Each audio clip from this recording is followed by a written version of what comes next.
Update po tayo sa lagay ng panahon. Ngayong nakataas na ang tropical cyclone wind signal number 1 sa ilang lugar sa bansa.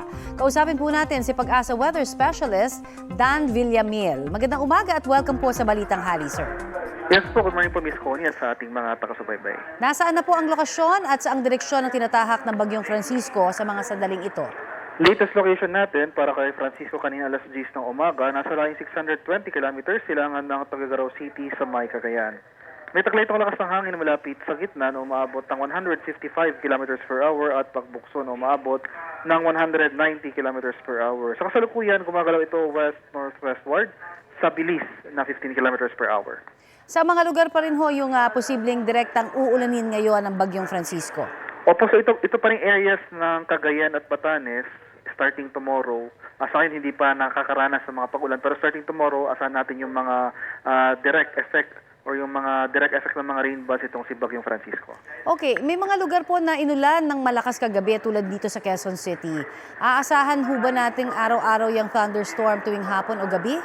Yes po, no. So itong mga severe thunderstorms na ito, tulad nung nagpaulan sa Kalakhang, Maynila last night, asahan po natin, hindi lang po ito sa Metro Manila posibleng mangyari, no. So for the next few days, kahit na magiging malayo yung ating bagyo sa ilang portions ng ating bansa, asahan pa rin po natin yung mga usual na mga afternoon to evening ng mga thunderstorms. May iba pa hubang sama ng panahon kayo na monitor sa labas ng PAR, sir? Sa kasalukuyan, bukod dito kay Francisco, may binabantayan tayong low pressure area sa labas ng ating Philippine Area of Responsibility. Latest location natin as of 10 a.m., 2,745 kilometers silangan ng southeastern Luzon.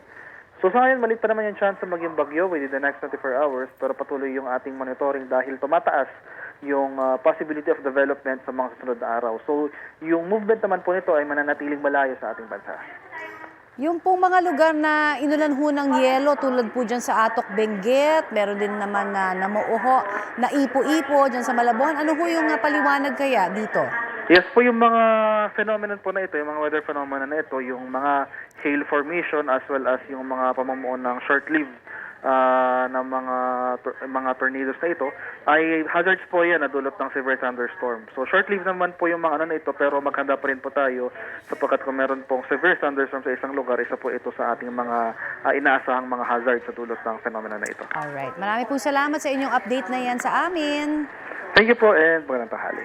Yan po naman si Pag-asa Weather Specialist Dan Villamil.